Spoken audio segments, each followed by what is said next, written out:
After weeks of threats, counter-threats, and military escalation between the United States and Iran, a ceasefire was declared.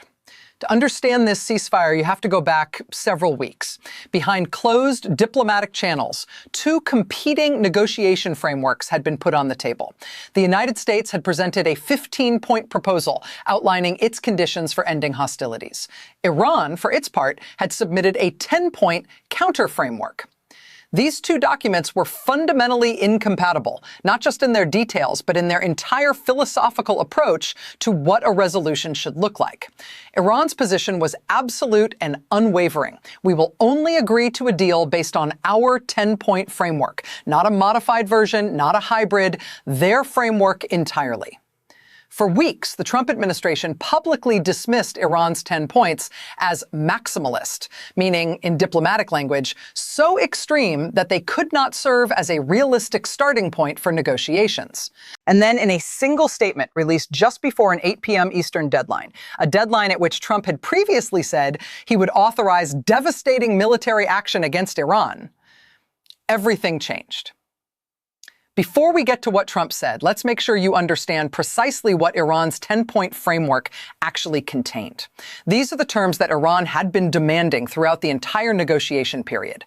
A binding U.S. commitment to non-aggression against Iran, Hezbollah, the Houthis, and Iranian-aligned Shia factions in Iraq. Formal recognition that Iran maintains sovereign control over the Strait of Hormuz. U.S. acceptance of Iran's right to continue enriching uranium on its own soil. The complete lifting of all primary sanctions imposed on Iran by the United States. The complete lifting of all secondary sanctions that affect third-party countries doing business with Iran.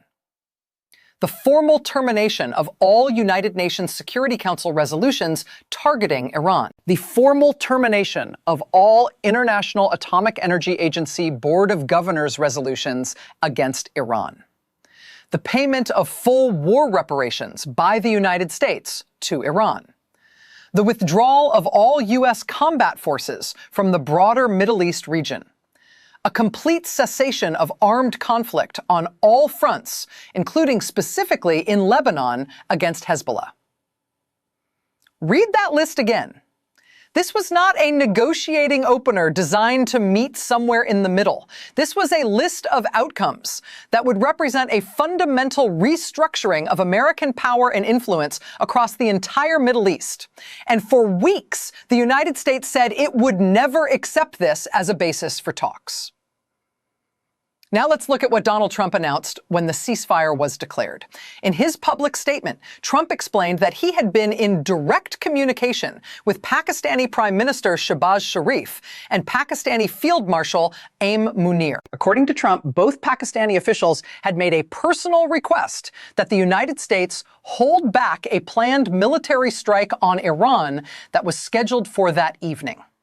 Trump wrote that subject to Iran agreeing to the complete and immediate opening of the Strait of Hormuz, he would suspend U.S. bombing operations against Iran for a period of 2 weeks.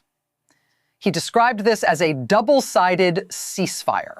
Then came the critical line. Trump stated that his administration had received Iran's 10-point proposal and that his team considered it. And I want you to absorb this phrase carefully. A workable basis on which to negotiate. 6 weeks earlier, a senior U.S. official had told a major American news outlet that this same 10-point proposal was maximalist. Now it was a workable basis. Trump went further, adding that almost all of the various points of past contention had already been agreed to between the two sides. He said the 2-week window would allow the agreement to be formally finalized. This was not a vague diplomatic signal. This was the President of the United States publicly confirming in his own words that he had accepted the framework that his administration had spent weeks rejecting. Iran did not respond with cautious diplomatic language. The Supreme National Security Council of the Islamic Republic of Iran issued a formal statement within minutes of Trump's announcement. The language in that statement was extraordinarily direct. Iranian officials described the outcome as, and these are their words in translation, an undeniable, historic, and crushing defeat for the United States. They stated that the U.S. had been forced to accept Iran's 10-point plan. They listed specifically what they said America had committed to: guaranteeing non-aggression, accepting continued Iranian control of the Strait of Hormuz, allowing Iran to continue uranium enrichment, lifting all primary and secondary sanctions, ending Security Council and IAEA resolutions, paying compensation to Iran, withdrawing U.S. combat forces from the region, and halting all active conflict, including in Lebanon. Iran's foreign minister, Archie, also issued a separate statement in which he explicitly acknowledged that Trump had accepted the general framework of Iran's 10-point proposal as the basis for negotiations. He declared a 2-week ceasefire on behalf of the Supreme National Security Council, with the caveat that safe passage through the Strait of Hormuz would require coordination with Iranian armed forces. That is not a minor detail. The Strait of Hormuz is one of the most strategically vital waterways on Earth. Nearly 20% of the world's oil supply passes through it. If Iran controls access to the strait and charges transit fees, which Iranian officials confirmed would be set at approximately $2 million per vessel, the economic and geopolitical implications are staggering. Israel's response to the ceasefire announcement was reportedly one of shock. Israeli sources indicated that their government had been given almost no warning of what was coming. According to reporting from Israeli media outlets, officials in Jerusalem described receiving updates in the final moments, only after the deal had effectively been finalized. Israeli leadership publicly stated that it felt blindsided by Trump's decision. This matters for a specific reason. Israel had presumably been operating under the belief that the United States was aligned with its strategic objective of preventing Iran from maintaining nuclear enrichment capabilities and regional military influence. If the ceasefire agreement allows Iran to continue enriching uranium, which is explicitly stated in Iran's 10-point framework, then Israel's core security concern has not been addressed, and its most important ally just signed on to a framework that sidesteps it. The geographic and diplomatic architecture of this ceasefire is also worth examining carefully. Pakistan served as the direct intermediary. It was Pakistani officials who personally asked Trump to hold back the strike, and it was Pakistani officials who facilitated the final communication. Trump's statement gave explicit credit to Pakistani Prime Minister Shehbaz Sharif and Field Marshal Munir. But reporting that emerged in the hours surrounding the announcement also indicated that China had played an influential behind-the-scenes role, working in coordination with Pakistan to push the ceasefire across the finish line. Russia was also reportedly involved in the diplomatic back-channel process. If accurate, this suggests that the final diplomatic resolution of one of the most significant U.S. military confrontations in years was brokered not by Washington's traditional allies, but by a coalition that includes two of America's primary geopolitical rivals. That context is unlikely to appear prominently in domestic American coverage of this event. Even as the ceasefire was being announced, serious questions arose about whether it would hold. Within minutes of Trump's statement, reports emerged that ballistic missiles had been detected launching from Iran toward Israel.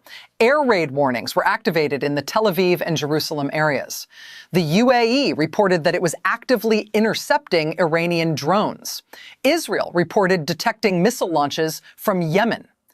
Iranian military media, meanwhile, was characterizing Trump's move in dismissive terms, describing it as a retreat. Whether these incidents represented a genuine breakdown of the ceasefire in its first moments, or whether they were being cited by parties hostile to the agreement as a pretext to collapse it, remained unclear in the immediate hours after the announcement. What was clear was that a 2-week ceasefire framework, even one agreed to by both sides, was going to face enormous pressure from regional actors who had not been part of a negotiation and who had strong incentives to see the agreement fail. First-day negotiations were scheduled to take place in Islamabad, the Pakistani capital. Whether those talks actually proceeded on that timeline and what happened in the volatile hours between the ceasefire announcement and those talks would shape whether this agreement had any real durability. It is also worth noting what was happening militarily in the final hours before the ceasefire was announced. American and Israeli forces had reportedly struck a major aluminum production facility in Iraq, one of the largest such facilities in the region, with significant ties to Iran's defense and construction supply chains.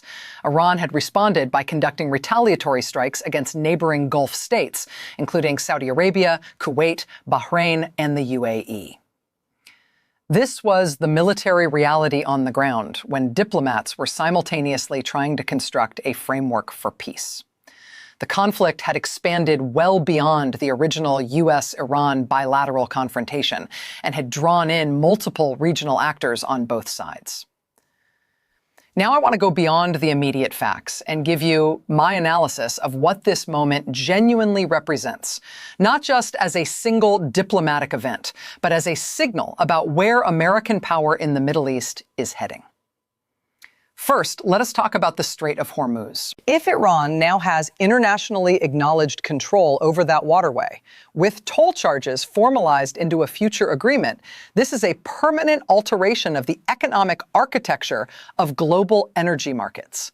Every country that imports Middle Eastern oil and every company that ships through that corridor now operates under Iranian terms. That is not a temporary concession. That is a structural change in who controls one of the world's most critical trade routes. Second, the uranium enrichment question is more consequential than it may appear at first glance. Accepting Iran's right to enrich uranium does not automatically mean accepting Iran becoming a nuclear weapons state. But it removes the central demand around which US and Israeli Iran policy has been organized for 20 years. Once enrichment is legitimized, the argument for future sanctions, future military pressure, and future isolation becomes dramatically harder to construct. Iran's negotiators understood this. That is precisely why it was point 3 on their framework. Third, consider the broader message this sends to every other nation that has been navigating American pressure through economic or military coercion. The lesson is concrete. Hold your ground. Absorb the pressure. Don't fracture internally, and the terms available to you at the negotiating table will improve. That is a lesson that will be studied in Pyongyang, in Beijing, in Moscow, and in every capital that has ever wondered whether Washington's maximalist demands are truly non-negotiable.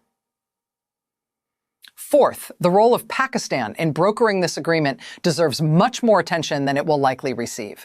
Pakistan is a country that in recent years has been managing an increasingly complex relationship with both the United States and China. The fact that Pakistani officials were the ones who personally intervened with Trump to prevent a military strike and succeeded tells you something important about where real diplomatic leverage is located right now. It is not necessarily where Washington thinks it is. Fifth and finally, the speed at which the American media narrative will pivot toward framing this as a Trump victory, as a deal achieved through tough negotiating, as proof that strength produces results, should be anticipated and examined critically. Both things can be asked simultaneously. Did a ceasefire prevent further bloodshed? Yes. And did the United States accept terms that 6 weeks ago it publicly described as maximalist and unacceptable? Also, yes. Holding both of those facts in your mind at the same time is not contradiction, it is accuracy. The story of this ceasefire is still being written. The 2-week clock is running. Islamabad talks are scheduled. Regional actors who benefit from continued conflict have every incentive to test the agreement's limits. And behind closed doors, the details of what was actually agreed to versus what each side claims was agreed to will be negotiated, disputed, and revised. Watch this space, because what happens in the next 2 weeks will determine whether tonight's announcement becomes a historic turning point or the opening chapter of the next phase of conflict. That is everything we know right now. If this video gave you clarity that you were not getting anywhere else, hit the like button. It helps more people find this coverage. Subscribe if you are not already. Drop your thoughts in the comments. Do you think this ceasefire holds? Do you think the 10-point framework represents a genuine turning point? Or is this just a pause before the next escalation? I want to hear from you. We will be back with updates as this story develops.